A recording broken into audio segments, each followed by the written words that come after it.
Everyday life science by সূচনা চ্যানেলে সকল শিক্ষার্থীদের স্বাগত। আজকে আমি তোমাদেরকে পড়াবো ক্লাস 11 সেমিস্টার 2 এর চ্যাপ্টার 14 পরিপাক এবং শোষণ। তো এই অধ্যায়ে আজকে যে আমি টপিকটি তোমাদের সাথে আলোচনা করব সেটি হচ্ছে কার্বোহাইড্রেট এবং প্রোটিনের বিশোষণ।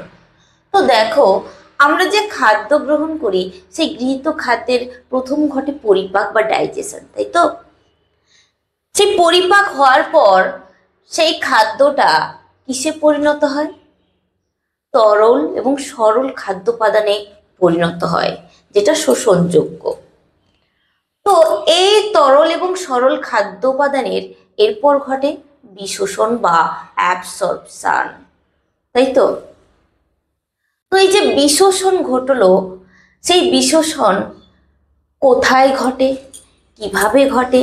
কার্বোহাইড্রেটের বিশোষণ কিভাবে ঘটে, প্রোটিনের বিশোষণ বা প্রোটিনের অ্যাবসর্পশন কিভাবে ঘটে, তা কিন্তু পুরোটাই ডিসকাস করব। সেই কারণে ভিডিওটা কিন্তু স্কিপ না করে তোমরা দেখতে থাকো, চ্যানেলটাকে তার সাথে সাবস্ক্রাইব করে যাও। এছাড়া ভিডিওটি চটপট তোমাদের বন্ধুদের কাছে শেয়ার করে দাও। তাহলে চলো এবার আমরা শুরু করি। তো দেখো, এই যে বিশোষণ বা অ্যাবসর্পশন, কি বললাম? বিশোষণ বা কথাটা বলেছি আমি অ্যাবসর্পশন। এই বিশোষণ বা অ্যাবসর্পশন কোথায় ঘটে? আমরা যে খাদ্য গ্রহণ করি সেই খাদ্যর পরিপাক ঘটে, অর্থাৎ আমাদের এই যে পরিপাকের পর যে খাদ্যের বিশোষণ, সেই বিশোষণটা কোথায় ঘটে? বিশোষণের স্থান হচ্ছে নিম্ন ক্ষুদ্রান্ত। কি বললাম? নিম্ন ক্ষুদ্রান্ত। এই নিম্ন ক্ষুদ্রান্তে বিশোষণটা ঘটতে দেখা যায়। কার বিশোষণ? পরিপাকজাত খাদ্যের বিশোষণ, অর্থাৎ আমরা যে খাদ্যবস্তু গ্রহণ করি সেই পরিপাকজাত খাদ্যের বিশোষণই ঘটে নিম্ন ক্ষুদ্রান্তে। ক্লিয়ার? দেখো, ক্ষুদ্রান্তে মিউকাস পর্দায় অসংখ্য আঙুলের ন্যায় প্রবর্ধক দেখা যায়। কেমন? অসংখ্য আঙুলের ন্যায় এরকম প্রবর্ধক দেখা যায়, তাই না? এগুলোকে কি বলা হয়? ভিল্লি বলা হয়। তো দেখো, এই ভিল্লির কাজ কি? এই ভিল্লির কাজ হচ্ছে খাদ্যবস্তুর যে শোষণ তল, অর্থাৎ খাদ্যবস্তু যে শোষিত হবে সেই শোষণ তলটাকে বৃদ্ধি করা। তার মানে ক্ষুদ্রান্তে যে শোষণ তল আছে সেই শোষণ তল বৃদ্ধি করা। এই শোষণ তলটা বৃদ্ধি করে এই ভিল্লি। ঠিক আছে? তাহলে ইউনিট অফ অ্যাবসর্পশন,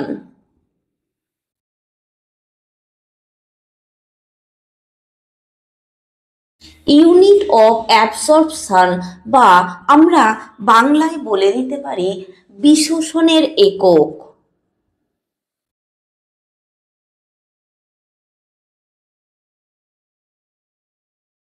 এই বিশোষণের একক বা ইউনিট অফ অ্যাবসর্পশন আমরা কাকে বলবো?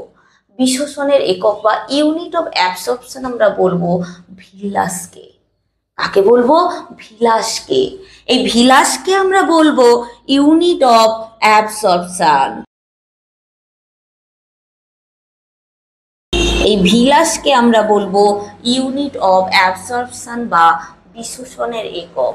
আচ্ছা, এই যে ভিলাই বা ভিলাসের শেষ প্রান্তে কি থাকে? শেষ প্রান্তে অর্থাৎ এই জায়গাটায় অবস্থান করে যেটি, সেটি কি বলতো? মাইক্রোভিলাই।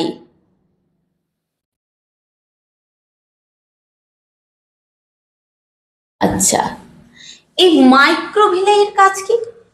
ক্ষুদ্রান্তের যে শোষণ তল, এই শোষণ তল আরো বৃদ্ধি করা। কি বললাম? ক্ষুদ্রান্তের যে শোষণ তলটা আরো বৃদ্ধি করাই হচ্ছে এই মাইক্রোভিলাইয়ের কাজ।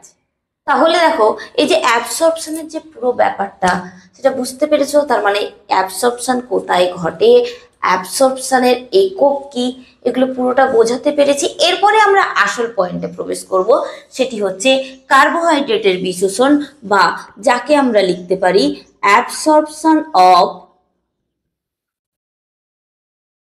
কার্বোহাইড্রেট। কি বললাম, অ্যাবসর্পশন অফ কার্বোহাইড্রেট। তো কার্বোহাইড্রেটের বিশোষণ বা অ্যাবসর্পশন অফ কার্বোহাইড্রেট অর্থাৎ কার্বোহাইড্রেটের যে বিশোষণ কিভাবে ঘটে? কার্বোহাইড্রেট কি জটিল শর্করা রূপে কি বিশোষিত হয়? না, কার্বোহাইড্রেট সব সময় একক শর্করা রূপে বিশোষিত হয়। কি বললাম, কার্বোহাইড্রেটের প্রথম পয়েন্ট বিশোষণে আমি লিখতে পারি কার্বোহাইড্রেট সব সময় একক শর্করা রূপে বিশোষিত হবে।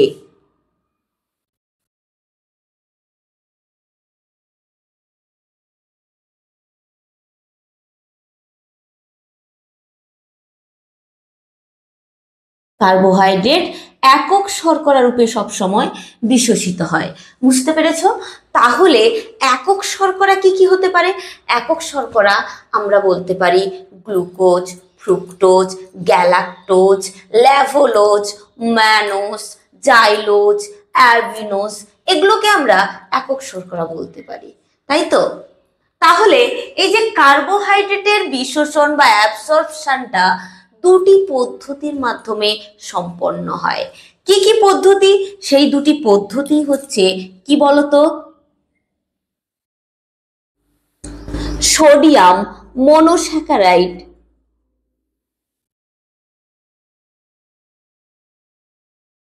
সহ পরিবহন পদ্ধতি,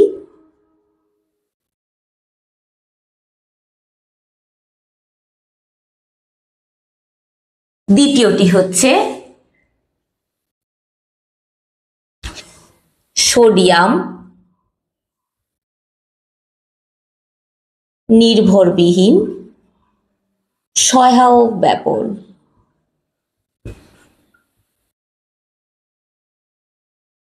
তাহলে এই যে কার্বোহাইড্রেটের বিশোষণ দুটি ধাপের মাধ্যমে সম্পন্ন হয়।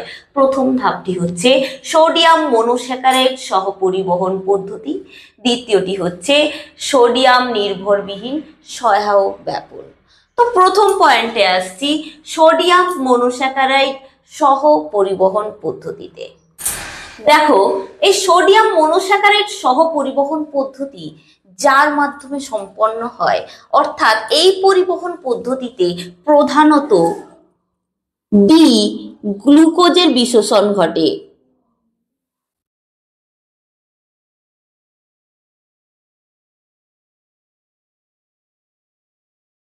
কার বিশোষণ ঘটে?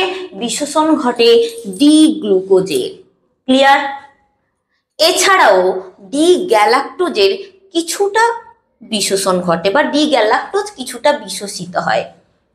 দেখো, ক্ষুদ্রান্তের মিউকাস পর্দায় যদি সোডিয়াম আয়নের গাঢ়ত্ব বেশি হয় তাহলে কিন্তু এই গ্লুকোজ বিশোষণের হারটা বৃদ্ধি পাবে। কি বললাম? ক্ষুদ্রান্তের মিউকাস পর্দায় যদি এই সোডিয়াম আয়নের গাঢ়ত্বটা বৃদ্ধি পায় তাহলে গ্লুকোজ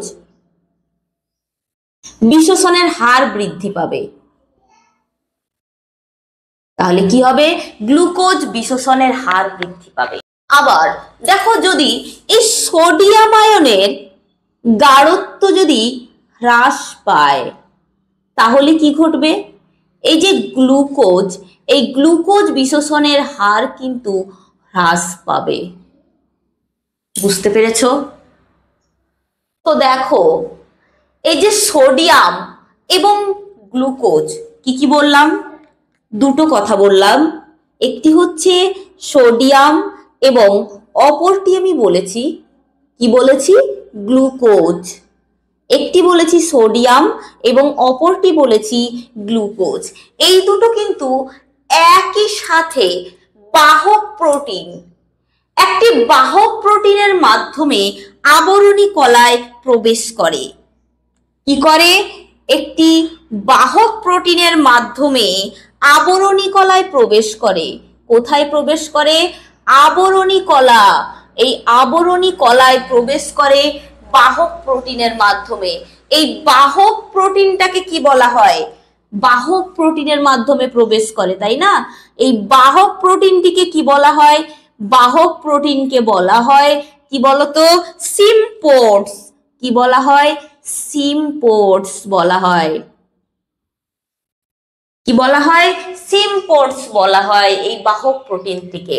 তার মানে আবারও বলছি যে এই সোডিয়াম এবং গ্লুকোজ একসাথে বাহক প্রোটিনের মাধ্যমে আবরণী কলায় প্রবেশ করে। কোথায় প্রবেশ করে? আবরণী কলায়। সেই বাহক প্রোটিনটিকে বলা হয় সিম্পোর্টস। তো এই আবরণী কলায় যখন প্রবেশ করে যায় এই সোডিয়াম এবং গ্লুকোজটা, তখন কি ঘটে? তখন সক্রিয় পরিবহনের মাধ্যমে এই যে সোডিয়াম কোষের থেকে বাইরে বেরিয়ে যায় এবং গ্লুকোজ আমাদের রক্তে প্রবেশ করে। ক্লিয়ার? তাহলে আবারও বলে দিচ্ছি, সক্রিয় পরিবহনের মাধ্যমে এই আবরণী কলায় প্রবেশ করার পর এখানে ঘটে সক্রিয় পরিবহন। কি ঘটে? সক্রিয় পরিবহন ঘটে। এই সক্রিয় পরিবহনের মাধ্যমে একদিকে সোডিয়ামটা বেরিয়ে যায় কোষের থেকে, অপরদিকে গ্লুকোজ আমাদের রক্তে প্রবেশ করে।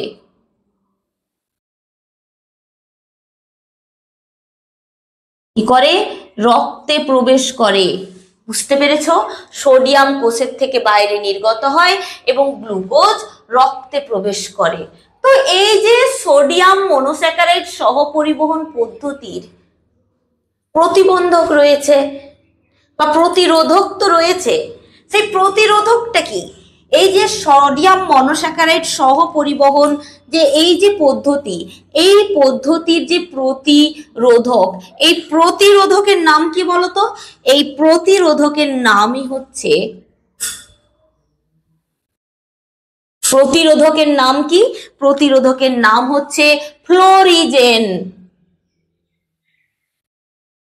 কি বললাম? ফ্লোরিজেন।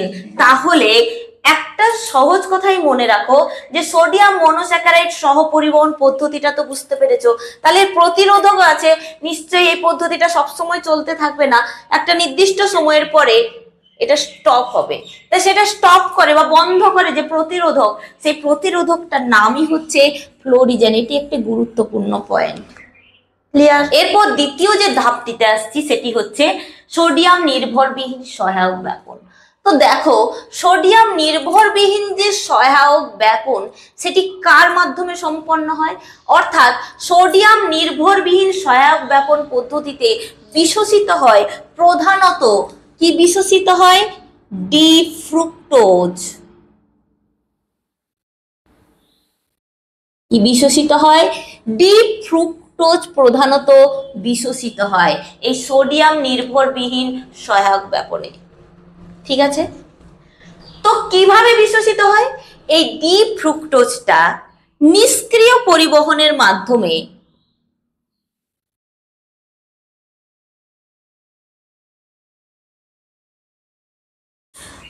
এই ডি ফ্রুক্টোজটা নিষ্ক্রিয় পরিবহনের মাধ্যমে কোথায় প্রবেশ করে? প্রবেশ করে আবরণী কোষে। কোথায়? আবরণী কোষে। তাহলে ডি ফ্রুক্টোজ নিষ্ক্রিয় পরিবহনের মাধ্যমে প্রবেশ করে আবরণী কোষে, তাই তো? এই আবরণী কোষের থেকে এবার ডি ফ্রুক্টোজ কোথায় প্রবেশ করে? এই নিষ্ক্রিয় পরিবহনের মাধ্যমেই প্রবেশ করে আমাদের রক্ত জালিকাতে। কোথায়? রক্ত জালিকাতে। দেখো, এছাড়াও ক্ষুদ্রান্তের আবরণী কোষে থাকে কি? গ্লুকোজ এবং গ্যালাক্টোজ। এই গ্লুকোজ এবং গ্যালাক্টোজ কোথায় এসে পৌঁছায়? আমাদের আন্তঃকোষীয় স্থানে। কোথার থেকে? আবরণী কোষের থেকে এসে পৌঁছায় কোথায়? আন্তঃকোষীয় স্থানে।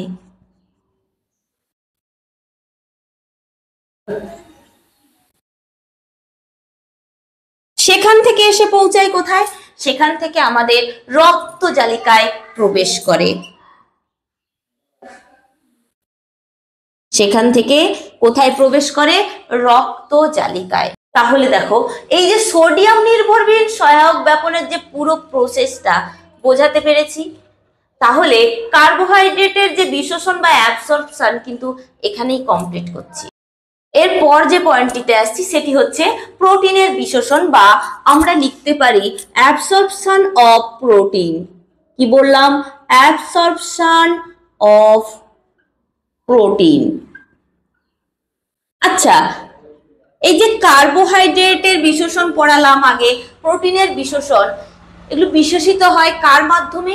বিশ্বসিত হয় যার মাধ্যমে, তা হচ্ছে পোর্টাল সংবহনের মাধ্যমে। কার মাধ্যমে? পোর্টাল সংবহনের মাধ্যমে বিশ্বসিত হয় কার্বোহাইড্রেট এবং প্রোটিন উভয়ই। বিশ্বসনের স্থান কোথায় বিশ্বসিত হয়? ক্ষুদ্রান্তের জেজুনামে। ক্লিয়ার? বা নিম্ন ক্ষুদ্রান্ত আমরা বলে নিতে পারি। দেখো এই যে প্রোটিন কি রূপে বিশ্বসিত হয়, দেখো প্রোটিনের সরল রূপ কি? প্রোটিনের সরল রূপ হচ্ছে অ্যামিনো অ্যাসিড, তাই তো? এই অ্যামিনো অ্যাসিড কিন্তু বিশ্বসিত হয়। তাহলে প্রোটিন কি রূপে বিশ্বসিত হয়? প্রোটিন কিন্তু এই অ্যামিনো অ্যাসিড রূপে বিশ্বসিত হয়। ক্লিয়ার? তাহলে এই যে অ্যামিনো অ্যাসিডের দুটো আইসোমার থাকে, কি কি আইসোমার? প্রথমটি হচ্ছে ডি আইসোমার, অপরটি হচ্ছে এল আইসোমার। এই যে দুই ধরনের আইসোমার, এই ডি আইসোমারটা নিষ্ক্রিয় পরিবহনের মাধ্যমে বিশ্বসিত হয়। কার মাধ্যমে? নিষ্ক্রিয় পরিবহন। এই নিষ্ক্রিয় পরিবহনের মাধ্যমে ডি আইসোমারগুলি বিশ্বসিত হয়। এছাড়া এল আইসোমারগুলি কার মাধ্যমে বিশ্বসিত হয়? এই যে দেখো এল আইসোমার, এই এল আইসোমারগুলি বিশ্বসিত হয় সক্রিয় পরিবহনের মাধ্যমে।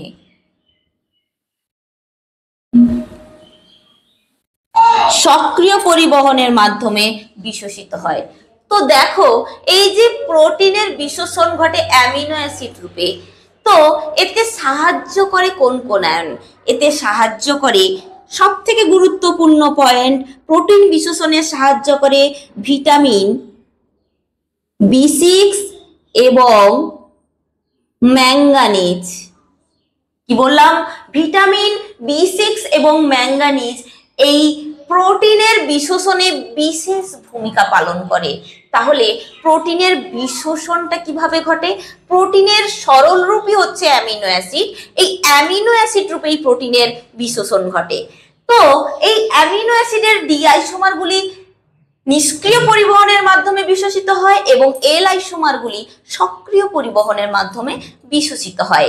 এই যে অ্যামিনো অ্যাসিডের বিশ্বসনে সাহায্য করে ভিটামিন B6 এবং ম্যাঙ্গানিজ আয়ন, এটা একটা গুরুত্বপূর্ণ পয়েন্ট। তাহলে প্রোটিনের বিশ্বসন বা অ্যাবসর্পশন কিন্তু এখানেই কমপ্লিট করছি, আর ভিডিওটিও এখানেই কমপ্লিট করছি। কারোর যদি কোনো প্রশ্ন বা কোয়ারি থাকে অবশ্যই কমেন্ট সেকশনে লিখে পাঠাবে, এবং আমার চ্যানেলটিকে লাইক, শেয়ার, সাবস্ক্রাইব করে পাশে থাকা বেল আইকনটি প্রেস করে দেবে, যাতে আপলোড ভিডিওর পরবর্তী নোটিফিকেশন তোমাদের কাছে পৌঁছে যায়। ধন্যবাদ।